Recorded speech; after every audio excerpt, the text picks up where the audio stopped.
আমরা তো এক্ষুনি ঘষে ঘষে মুখ ধুলাম, তাহলে তো সবকিছু নিশ্চয়ই ঠিক আছে, তাই না? হ্যাঁ। কি বস, তোমার ম্যাজিকও তোমার মতো 2 মিনিটের বেশি একদম টিকতে পারে না। যে কাজটা মন্টু করে না সেটা বেশিক্ষণের জন্য হয় না। মন্টুর এটা স্টাইল, প্রত্যেকবার নতুন দুষ্টুমি করা। সেই জন্যই এইবার আমি নিজের জাদু দিয়ে নতুন বদমাইশি করব, বুঝলি? এবার চ। মেয়ে যা, তুই ব্যাটিং কর আর আমি বোলিং করি, ঠিক আছে? হ্যাঁ যা।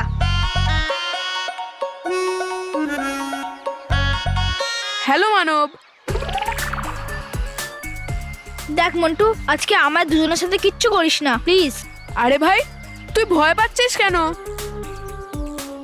আমি এই ছুটিতে আমার দুষ্টুমিগুলোকেও ছুটিতে পাঠিয়ে দিয়েছি। আমি এখন মজা করতে চাই, আমিও মজা করে খেলা করতে চাই। চ চ গিয়ে ক্রিকেট খেলবো, চ। না, আমি খেলবো না তোর সাথে ক্রিকেট। হ্যাঁ, তোর সঙ্গে তো ক্রিকেট একদম নয়। আমার সাথে ক্রিকেট খেলবি না? তাহলে একটা কাজ করি, রোহিত কুশলের সাথে ক্রিকেট খেলে নে। আমি প্যাভিলিয়নে বসে ম্যাচ দেখে নেব।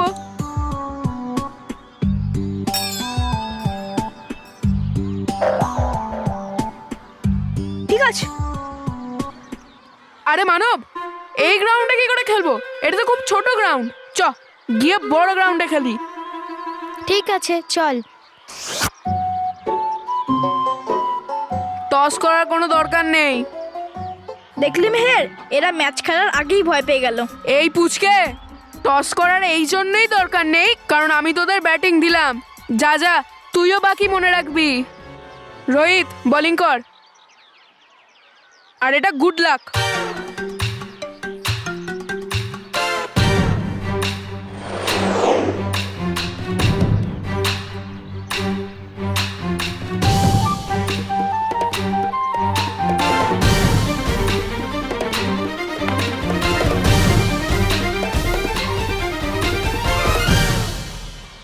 রেডি?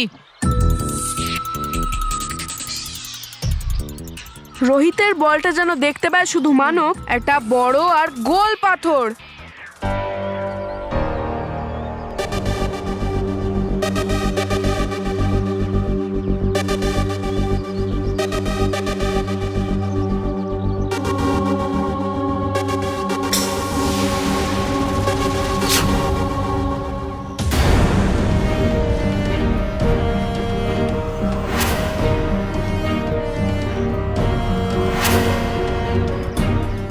এই বলের জায়গায় পাথর কি করে আসছে আমার দিকে?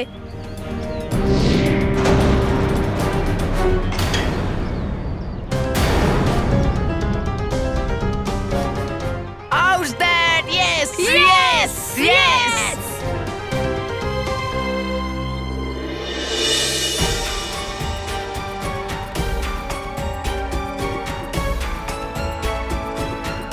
দেখলেন তো কেশপুরী, ভয়ঙ্কর পরী এখানেই আছে।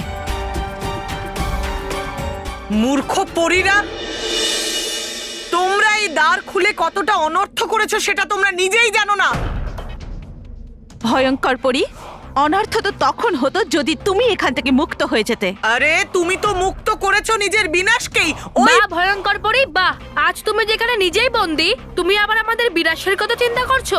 আরে আমি নিজের কথা বলছি না, আমি তোমাদের শত্রু। তোমার থেকে আর বড় শত্রু কে হতে পারে ভয়ঙ্কর পরী? তোমাকে কয়েদখানায় বন্দি দেখে কমসে কম আমাদের মনের ভয় তো দূর হয়েছে। ভয় তো তোমাদেরকে পেতেই হবে কারণ তোমরা এই দ্বারটা খুলে। এটা নিশ্চিত করে ফেলেছি যে তুমি এই কয়েদখানার মধ্যেই বন্দি আছো আর সারা জীবন এখানেই বন্দি থাকবে। আরে আমার কথা যদি শুনতে না চাও তাহলে নিচে তাকাও, ওখানে দেখো, ওখানে।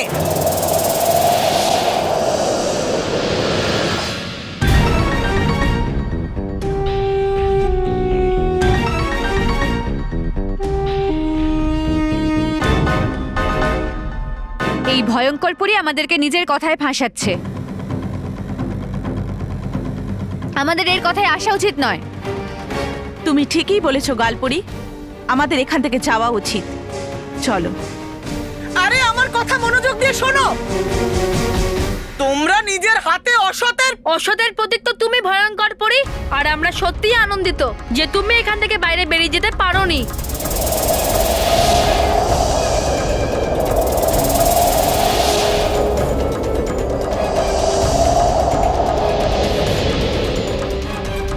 চলো পরীরা, বালবীর, এটা ভয়ঙ্কর পরীর কোনো নতুন চাল হতে পারে।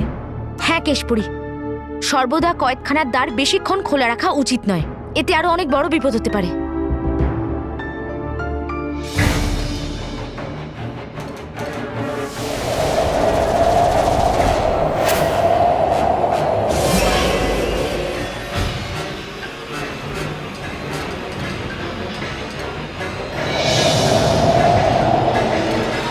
আরে ও বাইরে চলে যাচ্ছে, আমার কথা শোনো, দ্বার বন্ধ করে দাও। এটা তোমার আমাদের বলার কোনো দরকার নেই ভয়ঙ্কর পরী।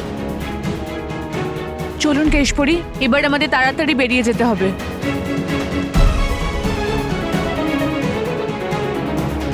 পরীরা, আরে বলবীর, কেশপুরী, আমার কথা শোনো।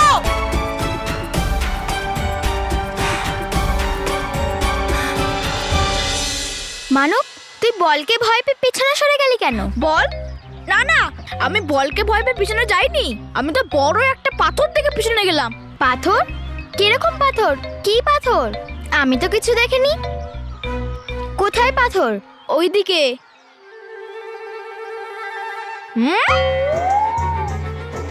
মানব, ওটা একটা বল, পাথর নয়।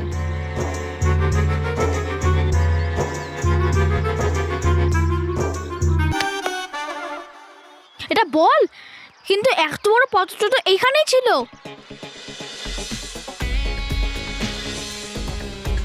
আমার দিকে এসেছিল। হ্যাঁ, এর পাথর বলে মনে হচ্ছে রোহিতের বোলিং, কারণ রোহিতের বোলিং এর সামনে কেউ দাঁড়াতে পারে না। না না, এমনটা নয়, ওটা সত্যি করেই একটা বড় পাথর ছিল। মানব, তুই একটা কাজ কর, তুই ব্যাটিং ছেড়ে বোলিং কর, আর রোহিত তুই ব্যাটিং কর। কি মেহের, মঞ্জুর? মানব, তুই বলটা বলই দেখতে পাচ্ছিস তো, পাথর নয় তো? হ্যাঁ হ্যাঁ, ঠিক আছে Montu.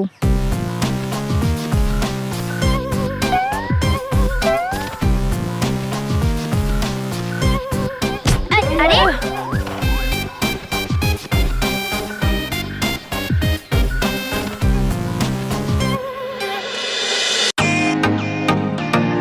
Welcome to Beaten World. How may I assist you? নতুন ফ্ল্যাটের জন্য একটা স্ট্যান্ড ফ্যান আর কুলার নেব। এই পচা গরম থেকে একটু স্বস্তি চাই। বাজার চলতে সব ব্র্যান্ড তো আর ভরসাযোগ্য নয়। তার জন্য তো আমাদের ফ্যান আছে, all purpose bullet table fan, ceiling fan. আমাদের সিলিং ফ্যান কিন্তু 30 মাসের ওয়ারেন্টি সহ পাওয়া যায়। আছে ফারাটা 2 বছরের ওয়ারেন্টি, 17 থেকে 20 মিটার এয়ার ফ্লো, মধ্যবিত্তের সাধ্যের মধ্যে একমাত্র ভরসাযোগ্য ব্র্যান্ড বিটেন। আমাদের কুলারের কিন্তু অনেক range, 45 litres, 50 litres, 70 litres, 90 litres, 110 litres. Honeycomb সহযোগে বিটেনের সব কুলারের ওয়ারেন্টি 1 বছর। চেনা হাওয়ায় অচেনা অনুভূতির জন্য একমাত্র আদর্শ বিটেন। গরমে স্বস্তি পেতে বিটেনের ফ্যান হোক বা কুলার, আজই আনুন বাড়িতে। Beaten, digitally yours.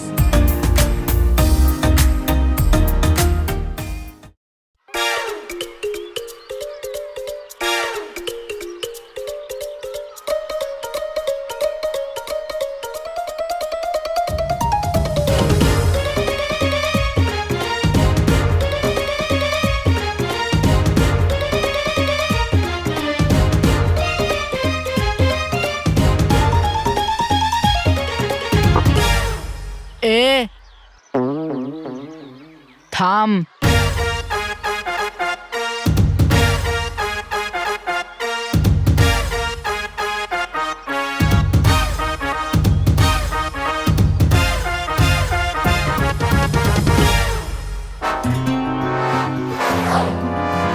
বলটা যাক ওখানে যেখানে দাঁড়িয়ে আছে মেহের।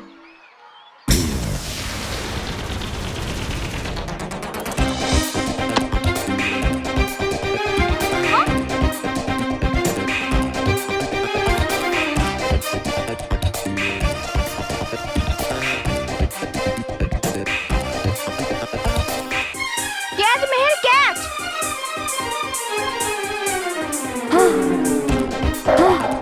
ক্যাচ কর মেহের, ক্যাচ কর, ক্যাচ। ক্যাচ কর মেহের। বস কিছু করো। দেখতে পাক মেহের বলটা, একটা আগুনের গোলা।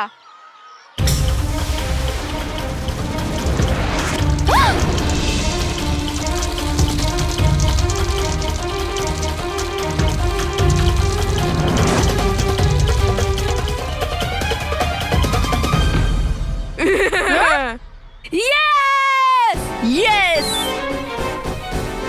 Meher sorry sorry. দে হাত দে উঠে উঠে ফেলা। মেহের তুই ঠিক আছিস তো? হ্যাঁ মানব, আমি ঠিক আছি। কিন্তু মেহের, তুই এত সিম্পল কাজটা ছেড়ে দিলি কেন? মানব, ওটা একটা আগুনের গোলা ছিল, বল নয়। যদি আমি ওটা ক্যাচ করতাম তাহলে আমার হাত পুড়ে যেত। কি বলছিস তুই মেহের? স্বপ্ন দেখিস না, ওটা বলই। ওই দেখ।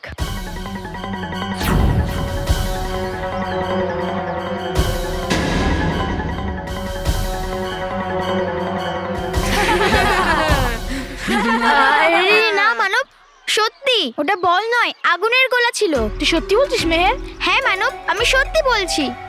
কিছু তো গন্ডগোল আছে। বলটাকে আমি বড় পাথর দেখতে পেলাম, কিন্তু তুই সেটা দেখতে পাসনি। আর আমি বলটাকে আগুনের গোলা দেখতে পেলাম, কিন্তু তুই নয়। আর তারও আগে ছেলেমেয়েরা আমাদের দেখে অকারণে হাসছিল। মেহের, ওই কি বলতো রোহিতের শটটাই এরম, সবাই ওটাকে আগুনের গোলা দেখে। আর তুই যদি খেলতে না পারিস তাহলে বাড়িতেই বসে থাক।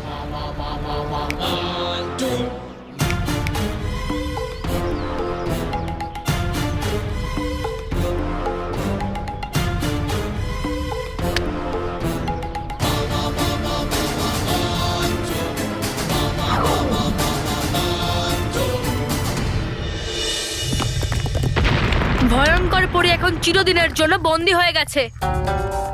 আর এই জন্যই আমাদের সর্বদা কয়েদখানার দ্বারে লাক লাগানোর প্রক্রিয়া শুরু করে দেওয়া উচিত, যাতে ও চাইলেও কোনোদিনও বাইরে বেরিয়ে আসতে পারবে না।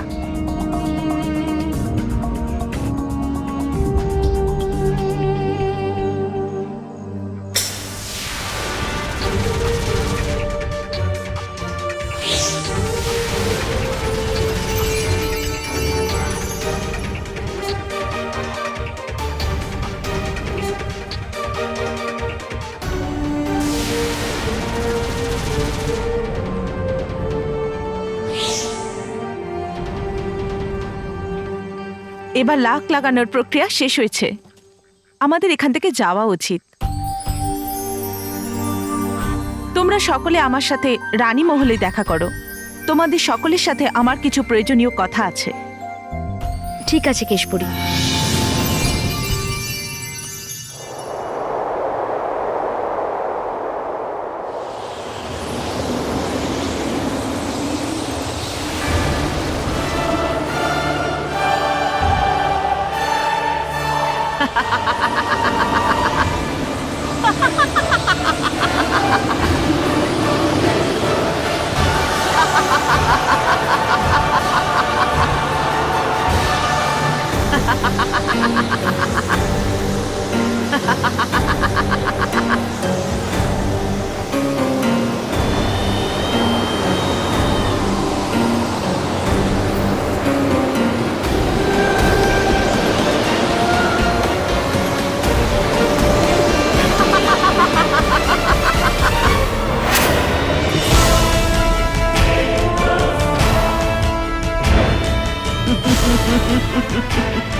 বলো মা, তুমি আমাদেরকে কি এমন জরুরি কথা বলতে চাইছো? আমি তোমাদের সকলের সাথে পৃথিবী লোকের বাচ্চাদের সুরক্ষার ব্যাপারে কথা বলতে চাই। কেশপুরী, ভয়ঙ্কর পরি তো সর্বদা কয়েদখানায় বন্দি, তাহলে আপনার কিসের চিন্তা? এটাই তো চিন্তার বিষয়। আমরা কিছু বুঝতে পারছি না চঞ্চল পরি। পৃথিবী লোকে কোনো অশুভ শক্তি শিশুদের উপর আঘাত হানছে, আর সত্য জল অনুসারে সেই অশুভ শক্তির উৎস ভয়ঙ্কর পরি ছিল। কিন্তু ও তো সর্বদা কয়েদখানার ভেতরে বন্দি আছে না? হ্যাঁ, এটাই তো চিন্তার বিষয়। ভয়ঙ্কর পরি তো কয়েদখানায় বন্দি রয়েছে, তাহলে এমন কোন অশুভ শক্তি রয়েছে যা বাচ্চাদেরকে বিরক্ত করছে? আরও কেমন ভাবেই বা ভয়ঙ্কর পরির সাথে যুক্ত রয়েছে? এই সব কিছুই জানাটা আমাদের জন্য খুবই প্রয়োজনীয়। হ্যাঁ কেশপুরী, তাহলে কে হতে পারে? বোকা এই সব পরীরা। এরকমই ভাবতে থাকবে, ব্যাস। যদি ওই ভয়ঙ্কর পরীর দণ্ড আমাদের হাতে চলে আসতো যেদি, তাহলে এই পরীদের আমরা দেখিয়ে দিতাম এই পরীলোকে রাজ করার যোগ্য কে, আমরা না এই কেশ পরী। রাগী পরি, পৃথিবী লোকে ওই জাদু কেউ ভয়ঙ্কর পরীর দণ্ডটা নিয়ে করছে না তো? ওই দ্বন্দ্বটা তবা তবা পেয়ে যায়নি তো? হ্যাঁ, এমন হতেও পারে। রাগী পরি, আমাদের এই কথাটা সবাইকে বলা উচিত। না, যেদি যেদি পরি, কি ব্যাপার, তুমি কি কিছু বলতে চাও? হ্যাঁ কেশপরি। না না না, আমার কথার মানে হচ্ছে, হ্যাঁ, এইবার আপনাদের চিন্তা সত্যিই খুব বড়, কারণ আমরা জানি না যে আমাদের শত্রু কে। এইবার আমাদের শত্রু সামনে থেকে নয়, বরং পিছন থেকে হামলা করছে। সে যেই হোক, আমার থেকে বেশিক্ষণও লুকিয়ে থাকতে পারবে না। আর আমি আপনাদেরকে কথা দিচ্ছি যে তারপরে ও ঠিক সেই রকমই শাস্তি পাবে যেমন বাকি অসৎ শক্তিরা পেয়েছে। আর এটা সম্ভব করার জন্য বালবীর তোমার পৃথিবী লোকে যাওয়া উচিত, আর ওখানে থেকেই তোমাকে ওই অশুভ শক্তির খোঁজ নিতে হবে। পরীরা, তোমরাও সকলে সতর্ক থেকো আর সমস্ত ক্ষুদ্র বিষয়ের উপর নজর রেখো। আমি আপনাদেরকে কথা দিচ্ছি যে যতক্ষণ না আমি বাচ্চাদের বিরক্ত করছি, তাকে খুঁজে বার করছি, ওকে ওর অন্যায় কর্মের শাস্তি না দিচ্ছি, আমি ততক্ষণ নিশ্চিন্তে বসবো না।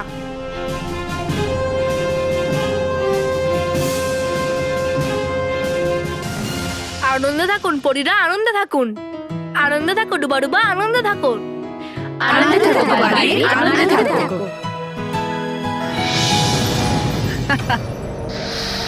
অবশেষে 1000 বছর পর আমি মুক্তি পেলাম, আমি ফিরে পেলাম আমার সম্পূর্ণ রূপ,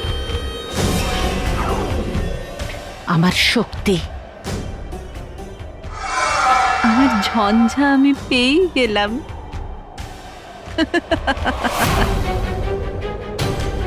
এবার দেখো পরীরা, আমাকে বন্দি করার আমি এমন শাস্তি দেব যে তোমাদের আত্মাও কেঁপে উঠবে।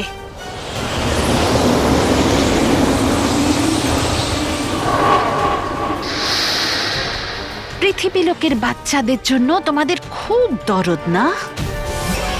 ওদের ভালোর জন্যই আমাকে বন্দি করেছিলে না? তাহলে ঠিক আছে, আমার মুক্তির উৎসব আমি ওখান থেকেই শুরু করব।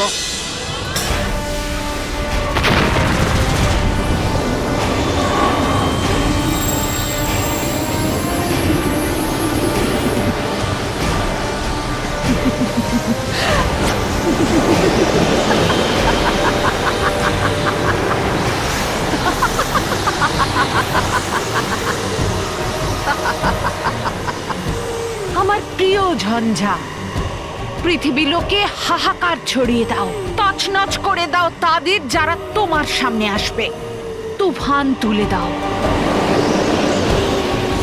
বন্দি করে নাও ওই সব বাচ্চাদের যারা তোমার নজরে আসবে। যাও, গিয়ে হাহাকার ফেলে দাও, যাও।